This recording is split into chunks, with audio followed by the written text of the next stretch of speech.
So I was actually gonna unwrap this, but I was just curious. What does it resemble? What does it look like? You know, it's wrapped up some kind of black plastic. The size of it. It came from overseas, but I mean, I don't know. It's funny how these overseas shipments are packed securely, but then they resemble a certain item. We'll just leave it at that. So that's the only reason I don't have it undone. And then, like I said, the packaging is usually robust to protect the contents, because obviously it's coming from overseas. So we'll just cut this back without trying to cut ourselves here.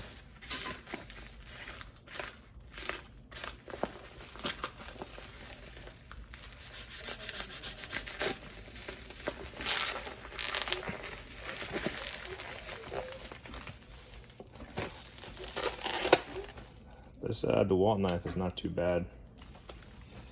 Probably have to clean the grime off the blade of it or something. Yeah, whatever.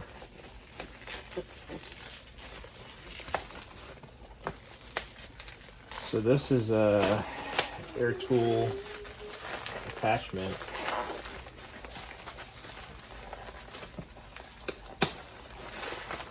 I do like, it said air tool, air hammer attachment. I do like air hammer because I feel like it's such a versatile tool. But this, there's like several manufacturers. Typically go with laser, but I found this at a cheaper price, slightly cheaper. Nielsen air hammer nut removal tool. They claim it's an essential workshop tool. The vibrating pin applies the pulse from the air hammer to the nut or bolt, dislodging rust and allowing it to be removed. It's 200 millimeter by 65 millimeter, designed to fit a maximum nut size, hex size of 24 mil. So that's pretty large for use with an air hammer. But I would say this is about 8 pounds.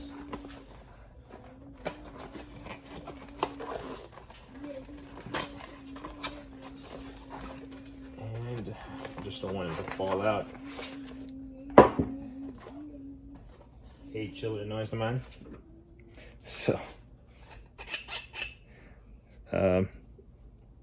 definitely a beefy tool. Definitely not something that you're gonna get into a tight area. But has your standard air hammer shank right here. It is spring loaded, so it has some kind of spring mechanism in the center here that allow you to, you know, adjust it all the way and have the entire opening here. I won't let it slam against my finger. It's not unbearable, but it would hurt if it had slammed against it. But basically, it's basically a means to put over a nut. Like, let's see, if this bottle cap was a nut, let's see if it's anywhere close to 24 millimeter. Yep.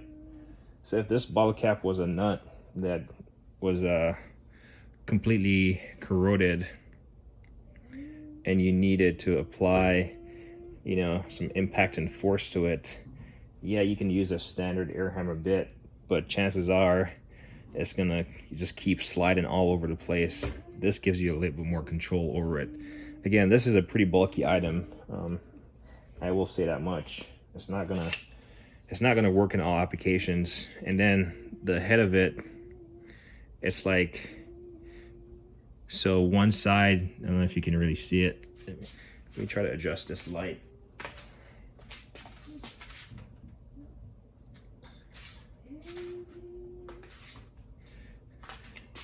You'll see that this shank is slightly offset, like it has more room on one side and then it's offset to the next side. So because it's painted black, it's really hard to see, but it's not dead center in the unit. So, you know, if you need to reach a shallow bolt or something, you just use the shallow side. And obviously if you need to reach a deeper bolt, a bigger bolt, then you use the deeper side. So this would be an example of So let's, all right. Do you see how it sits up top? Because I'm using the deep side. I'm gonna flip it around.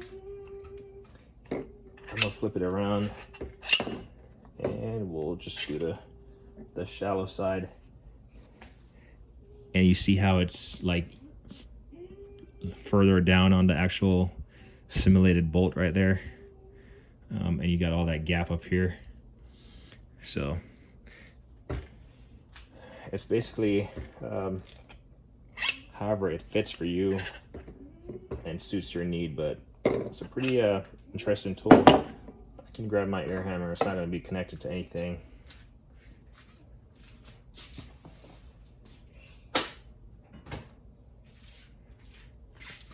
So, I mean, an air hammer is pretty bulky as it is, and you add this to it.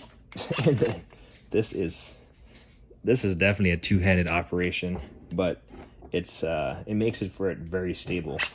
You'd have to first you'd have to pull back on the air hammer. I'm gonna try to set it down and try to do it. First you'd have to pull back on the air hammer bit to get that thing to fit on the bolt, and then once it's sitting on it, you can just work it in whatever direction you want and get that impacting going.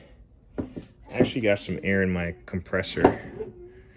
Let me see if I can get this thing going.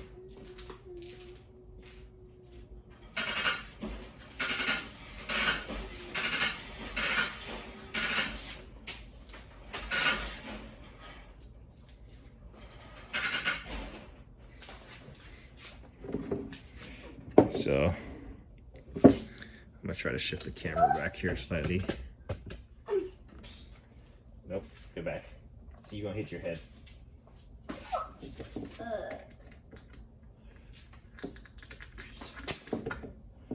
Success. All right, so kiddo is sleeping, so I won't be doing this very long.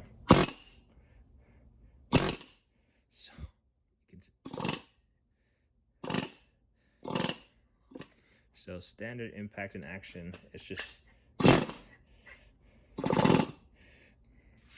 so I'll stretch it out a little bit to simulate that there's a bolt in there, and I'll actually,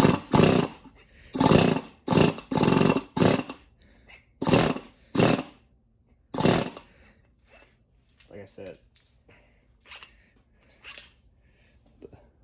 the kiddo is sleeping, so I don't want to, well, the other one, the baby, so I don't want to just go hammer on this thing because the impact air hammer is pretty loud, but you get the idea, right? And the max size of this, they said, is 24 millimeter.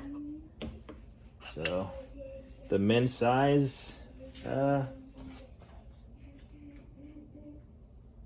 not sure what the men's size is. I'd have to get a nut that's slightly smaller, but you can see it gets fairly small. I would say it could fit definitely a 10 millimeter or smaller nut, probably break a 10 millimeter.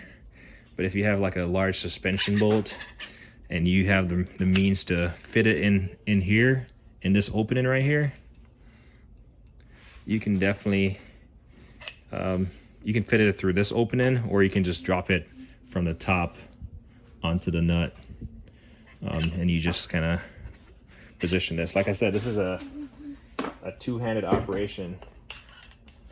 It's definitely not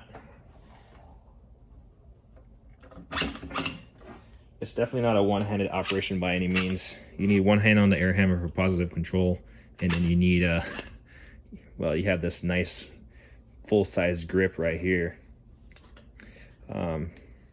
But yeah, this will come in handy for some serious bolt that's, obviously that is compatible for this unit as far as making it work. Obviously it's not going to work for everything. So this is the air hammer nut removal tool from Alson, or not Alson, Nalson. Yeah, pretty solid. Probably the beefiest air hammer bit I have.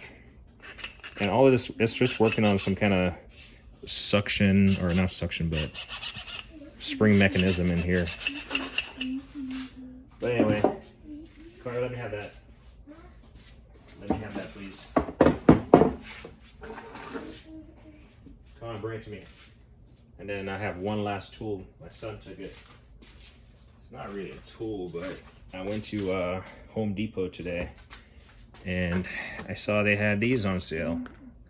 It's a kneeling pad, high density NBR foam, will not compress over time. It's 22 inches wide, 15 inches long, 1.5 inches by height.